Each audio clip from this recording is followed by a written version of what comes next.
It is This Week in College Viability News and Commentary for December 16, 2024. Hi, everybody. Gary Stocker back behind the cute blue Yeti microphone. And I have a big announcement to start off today's show. After reading and listening and watching traditional higher education media, I have realized somewhat belatedly that is not me. I don't really do cookbook stories on how to fix higher education on the margins. I don't engage in trite college stories about awesome or excited events or personalities. It's time. Here's the announcement. It's time for me to step forward and share that I am your self-appointed, yes, that's right, your self-appointed higher education alternative media source. Giggle, if you will, roll your eyes if you must. My operating premise, right or wrong, has been that higher education is in the midst of an economic model adjustment that will inevitably result in consolidation in the form of continuing college closures and increased merger activity. I try to be polite. I hope that comes across. Some have called me somewhat bombastic. I can live with that. I do, though, offer sarcasm alerts.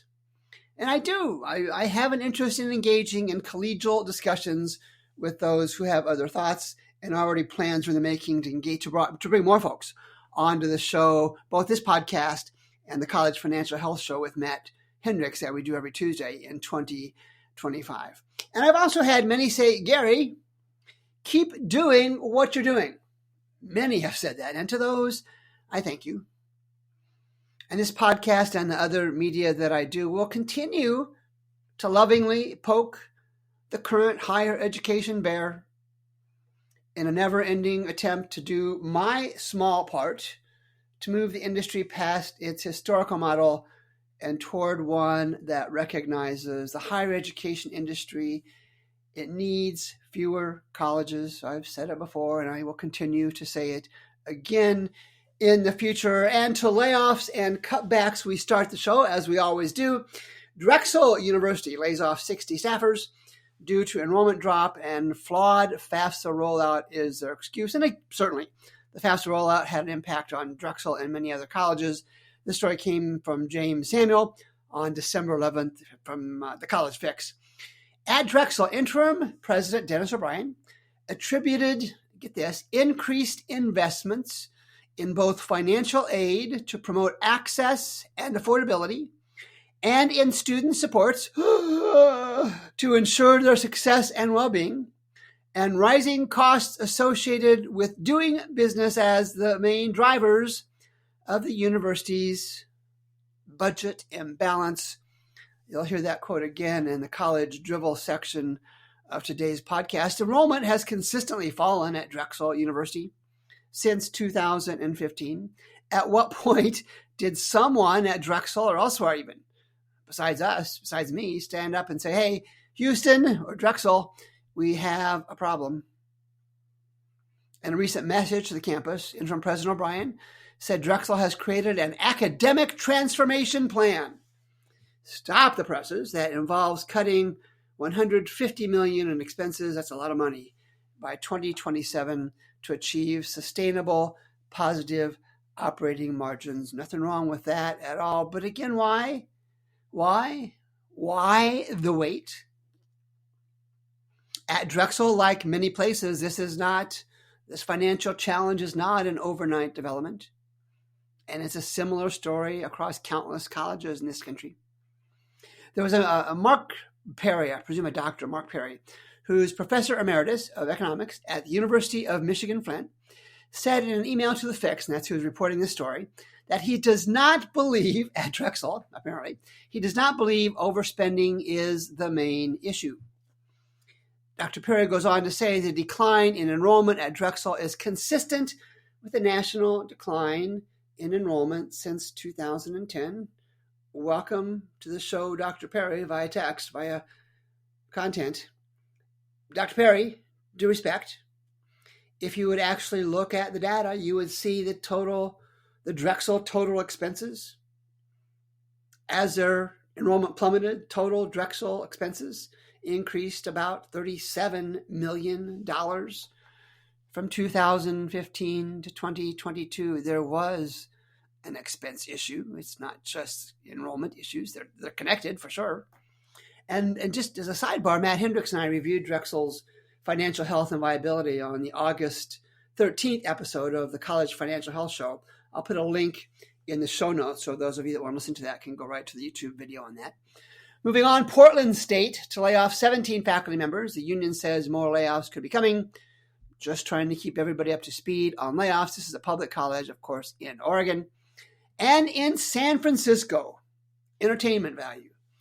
San Francisco State faculty mourn upcoming layoffs in a New Orleans-style funeral march. The story is from Allison Alexi, the San Francisco Examiner, on December 11th. Yes, they had fake caskets and many of the New Orleans accoutrements associated with a funeral at San Francisco State University. Positive points for creativity, negative endpoints for actually doing anything, negative points for impact. And on to something that a lot of you liked after I introduced this just last week on the podcast. It's time for the college drivel section, where we take information from colleges that just seems so goofy, so silly, so fluffy as to be worth giggling about. I'll start with one that says, our commitment, and again, for these college drivel quotes now, I don't attribute them. I may change that, but for now I'm not going to. Our commitment to providing high-quality learning experiences to the most diverse student body in the region at an affordable cost continues to be what sets this university apart, said a senior leader. And like I shared before from the good folks at Drexel, increased investments both in financial aid to promote access, these are discounts, no extra dollars transferred, increased investments both in financial aid to promote access and affordability, and in student support to ensure 50% graduation rates. I have to check what Drexel is, and to ensure their success and well-being, and rising costs associated with doing business as the main drivers of the university's budget imbalance. I don't even know what that means. That's a line, that's 3 lines going in all sorts of directions. And then finally, from an English department person in a private Midwest college, goes on to say that many of the programs affected in their cutbacks at this college are in the humanities and languages, making those disciplines less available to rural students than they are to urban and suburban ones. This is the part that gets me. These subjects, I guess humanities and languages, these subjects do much of the work helping students dream beyond their realities, said this English department chair at a private Midwestern college. Great. Now, I don't want to have all the fun here. So to listeners, send me your college drivel quotes. Send them to me, Gary, at College Viability. That's one word, Gary at collegeviability.com. Let me know if you want attribution. Happy to offer it. If not, I will certainly keep that confidential as well. And remember, I won't use a person's name or college or business name in the college drivel quote. Although, like I said at the top, I'm pondering whether to change my mind on that. Page 2, Intel. You might remember them as a company who made chips in the early days of computers, especially home computers, personal computers. And they have fallen behind the times in the story. I'll include the link was from CNN, Claire Duffy at CNN, earlier this month on December 4th. And the essence of the story was Intel was dominant, but failed to keep up with technology and business trends. Where have we heard that before? If a name like Intel, a prominent, dominant name like Intel, struggles to survive in this era, what does that mean for colleges that refuse to aggressively or even just adapt to new technologies and business processes? That's a rhetorical question for you to ask and answer. Higher ed's governance problem is the headline. This is from a guest essay that Dr. Brian Rosenberg did in the Chronicle on December 12th. And if you don't recall, Dr. Rosenberg wrote the book about this time last year entitled Whatever It Is, I'm Against It. He was a long-term president at McAllister College in Minnesota. Again, higher ed's governance problem. Boards are bloated and ineffectual, so says Dr. Rosenberg. Here's some content I'm going to paraphrase from Dr. Rosenberg's guest essay. According to the Association of Governing Boards of Universities and Colleges, the average size of a private non-profit college or university board is 28. He makes note that that is larger than a Major League Baseball roster. Nice analogy. I like that. By way of comparison, Brian Rosenberg continues to write, the average size of the board of directors of a publicly traded company, the IBMs, the Apples, those kind of places, is 9. And if that, he goes on to write, if that seems too corporate, consider the average size of the board of a nonprofit healthcare institution is 13. 13 in healthcare, private nonprofit healthcare institutions. And the average size for nonprofit institutions more broadly is 17. And Dr. Rosenberg suggests that's probably elevated by the inclusion of so many large nonprofit private university boards. And most, again from Dr. Brian Rosenberg, most governance experts view these numbers to be on the high end of the optimal range, really high end. A study done by Bain Capital a while back, I don't see a date, puts the ideal size of a board for the purposes of decision-making, ideal size at 7. And again, college boards are about 4 times that size on average. And Bain estimates that each member beyond that number results in a 10% decline in effectiveness. That's got to be a real tough number to calculate, so probably a soft number. And again, to wrap this up, getting 12 people, Brian Rosenberg writes, getting 12 people to spend significant time studying serious challenges and then reaching consensus about how to tackle those challenges is a heavy lift. Doing this with 25 or 35, he writes, or 45 people is close to impossible. And this is yet another indicator that higher education is not even close to being able to adjust their business or management models in too many cases. There are, of course, exceptions. I've been in a room with 25 or so board members. It is nothing more than a form of quasi-organized chaos, and in many cases, indifference, uninformed participation. And it continues to be a function of formality and collegiality over substance and action. And does this large board size contribute to the poor financial performance and concerns about short and long-term viability? Absolutely.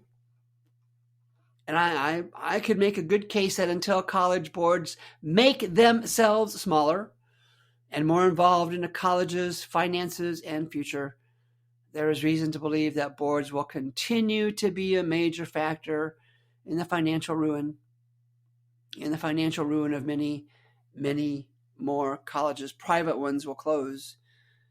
Public and some private colleges will merge or otherwise consolidate in that market, as I've said before, with too many college seats and not enough students willing to pay for those seats.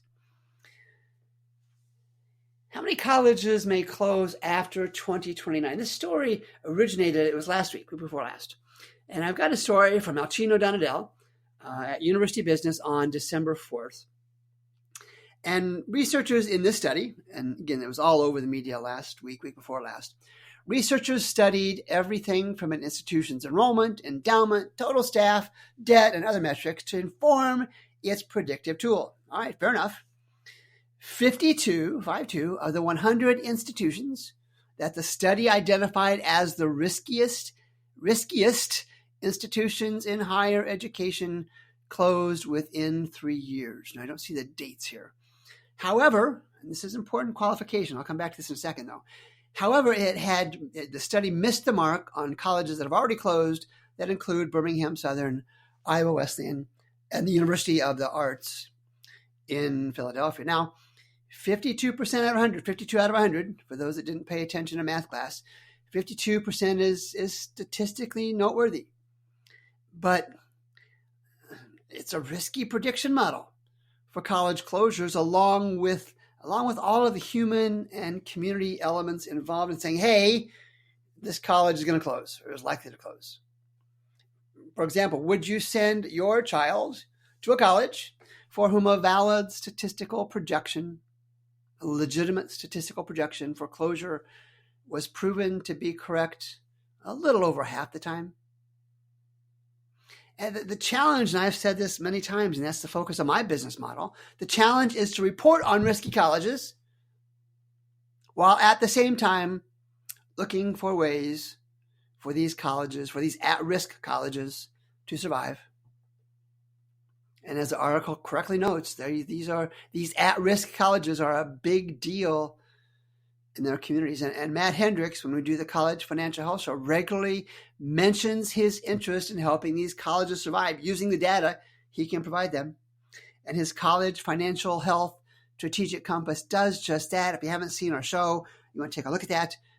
We're going to be diving more and more into the strategic compass in the weeks and months ahead.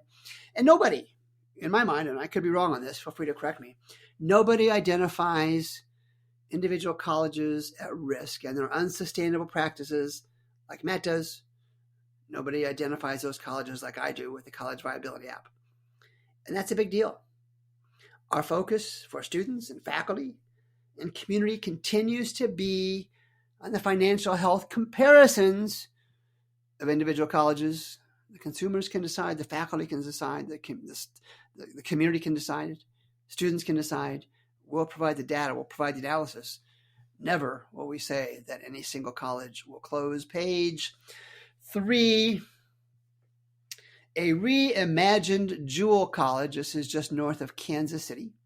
This is an internal web page notice on December 5th. And effectively, it provides a lot of words in the first 3 or 4 or 5 paragraphs, a lot of words to announce that the board has declared a financial exigency at Jewel College. And here's what I noted when I did a quick look. Net income, operating margins, net tuition revenue are all trending very close to the College Financial Health Advanced Compass patterns of recently closed colleges. Jewel College is tracking at least those parameters I mentioned, along with recently closed colleges. Draw your own conclusion. And you've heard me say this before. I said it earlier in the show. Jewel, why now? These financial challenges are not an overnight development. Time for some entertainment. And so let's go to Emporia State University in Kansas, the middle of Kansas. Emporia State University president faults Tech College for competition, envisions hostile takeover. This is in the Kansas Reflector on December 10th in an article written by Sherman Smith. And this is kind of a fight brewing in the middle of Kansas somewhere. Here's the lead from the story. All right, I'm going to read it. Emporia State University President Ken Hush, I believe is how you pronounce it, President Ken Hush, in a letter to a local economic development agency, accused Flint Hills Technical College of competing for students. How un-American. Of competing for students, that was my part, of competing for students, and warned that lawmakers could force a hostile takeover of the tech college by the university. As always, I'm going to include the link in the show notes. Read the entire story. It is both sad and entertaining in the same breath. And Emporia State, like Webster Universities and others, are working hard to show us all how not to run a public or private college. And as does, you got to wonder, does this suggest that if other public or even private colleges face competition, as apparently Emporia State University President Ken Hush does not like, Do other colleges engage in hostile takeover actions to remove competitors? I would say stay tuned, but I'm not sure I'm going to stick with this story. It's too off the rails. And then I did a post on this on social media on LinkedIn last week, and the headline from a LinkedIn story that I wrote, the headline from a story, news story in Iowa, read that Iowa private officials were confident in popularity, sustainability of increased financial aid. All right, fair enough. But the article, as I wrote online, I'm going to talk about it now. The article is yet another example of colleges spinning incomplete and vague data in hopes of creating nothing more than positive public perception. Now, of course, colleges are welcome to do that. Nothing wrong with that. But as we always do here, and you know it, as we always do here at College Viability, to the data we must go. And I'm just going to focus on Simpson College. The other college reference in the story was Drake University. And I'm going to cede that Drake University has a much healthier financial position than Simpson College. And if you want, you can watch our mix review that Matt and I had of Drake University on the October 15th, the College Financial Health Show. I'll put the link in the show notes. The Drake review starts right at the 16-minute mark. So from 2015 to 2022, Simpson College had a 27% decrease in FTE enrollment, down 400 plus students. The tuition and fee revenue decreased almost $7 million. And while their 2022 endowment was a modest $95 million, their endowment, get this is a nuance. This is an inside baseball kind of reflection. Their endowment at Simpson College in Iowa, their endowment only grew 2.6% from 2016 to 2023. The Simpson College peer group, as determined by Prospective Data Science and the College Financial Health Strategic Compass, the endowment of the peer group for Simpson College increased 45%. That's 45% in the same time period. So this college, Simpson College, fell significantly behind many of its competitors in endowment growth. And there are all sorts of consequences from that. I'm not going to go into that today. To continue, graduate student enrollment at Simpson dropped 64%, down 43 students. Simpson's net tuition revenue mirrored that of recently closed colleges. It was down 34% from 2016 to 2023. And again, the source for this is Simpson College's own audited financial statements. Matt Hendricks just compiles the data into a database and does the visualization work from there. The college expenses in the face of declining enrollment were up 16%. Expenses up 16%. The colleges, Simpson College's total operating revenues were down almost 14%.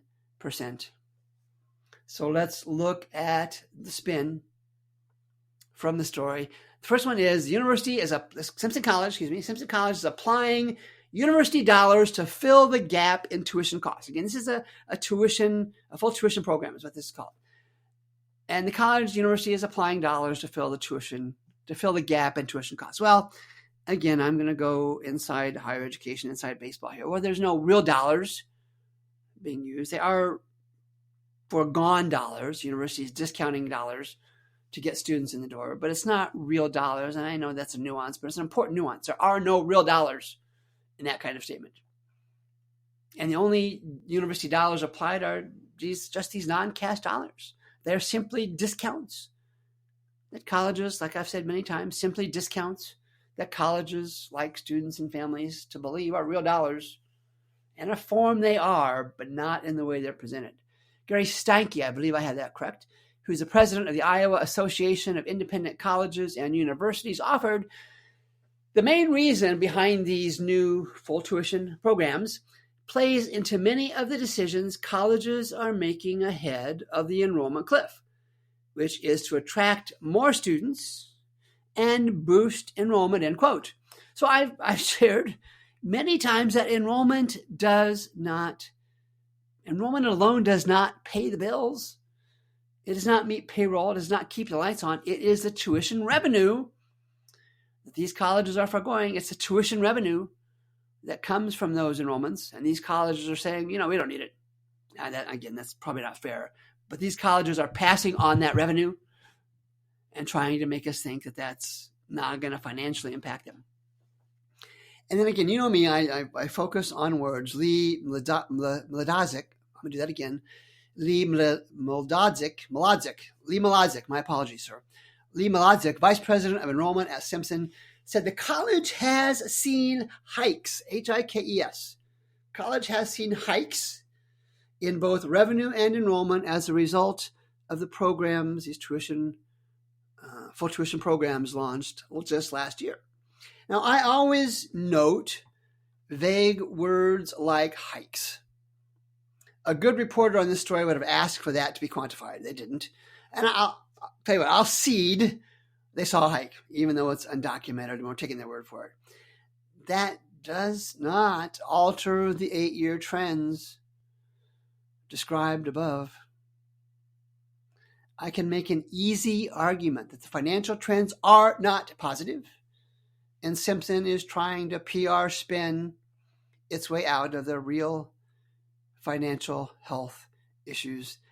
And again, final quote, college officials, and this from the story, college officials agreed that they aren't expecting to see any dips in revenue or other negative financial impacts from implementing more full tuition financial aid programs, with Mladozik saying the college took a strategic approach to growing both enrollment and revenue streams. Maybe that goes on college drivel for next week. They took a strategic approach. Now, I find this hard to believe because, first of all, it's not really full tuition, even though that's how they're describing the program. The college will accept, as I understand it, the college will accept Pell Grants as some revenue for these full tuition students, and there appears to be some sort of Iowa state government fund to subsidize enrollment. But to do the math, the 2022 average net price at Simpson College was $23,000 and change. The list price is $45,000, so they're discounting about 50%, which is normal. Pell Grants are about $8,000. So again, get your calculators out, your fingers and toes. 23,000 minus 8,000. Is the state going to provide $15,000 per student to get to just the average net price? And for how many years is the state subsidy going to be available? And what number? Maybe that number is available. I didn't see it. And I understand. This is a Walmart approach to higher education. Get folks in the door with discounted stuff and drive revenue from volume. Assuming enrollment increases, and is very problematic given the intense competition for students in the Midwest, and Iowa included, of course. At what point does Simpson, if they get all these students in because of this full tuition program, at what point do the college's expenses increase to accommodate that increased enrollment? Faculty, dorms, food, whatever the case may be. This is the Moneyball error. I've said it many times. Data is always going to be available to support or refute the chronic spin provided by public and private colleges alike. If their attempt is simply to try and create a positive public perception, and they're more than welcome to give it a shot, if their attempt is to simply try and create a positive public perception, there is appreciable risk in being caught spinning or ignoring data beyond reason. Let's do a wrap on this episode. When Gown Leaves Town, an excellent story written by Karen Fisher in the Chronicle on December 13th. When Gown leaves town, for communities surrounding small colleges, the losses are more than economic. Now you can guess what the story is about. It's a thorough story. It is an accurate story in my mind, and it at times can be an emotional story. But what Ms. Fisher describes in this article is also necessary. These closures, be they rural, urban, non-urban areas, are necessary for the economic well-being of this nation so that the colleges that survive have the financial resources to provide a quality college education and not worried about tuition payment to tuition payment to keep the doors open. There are simply too many colleges and not enough students willing to pay for and attend those colleges. That must change. That balance, that equilibrium must change for higher education to move forward. And industries have left small towns for decades, if not centuries. Higher education is simply another industry that can no longer be supported by these communities. And I know there is trickle-down impact. It is negative trickle-down impact, and that it is not pleasant. There is trauma of all sorts when this happens, and it must and will continue for higher education in this country to be the best it can be. Ladies and gentlemen, I look at college financial data all the time. All the time. Colleges are closing and will continue to do so. It is a needed economic adjustment for our nation. I'll be back on 2 days before Christmas. I'll be back with more higher education news and commentary next Monday on December 23rd. For those who continue to subscribe to this podcast, I'm grateful. I appreciate it. Make sure to drop me a note at gary@collegeviability.com with suggestions for stories, comments, concerns, and of course, criticisms. I welcome those. I encourage those. I always welcome folks who have a different perspective. You can even join me on the podcast if you like. And maybe we can even get more of you to join me on this podcast and even on the College Financial Health Show with Matt Hendricks in 2025. At College Viability, I'm Gary Stocker. Good day to all.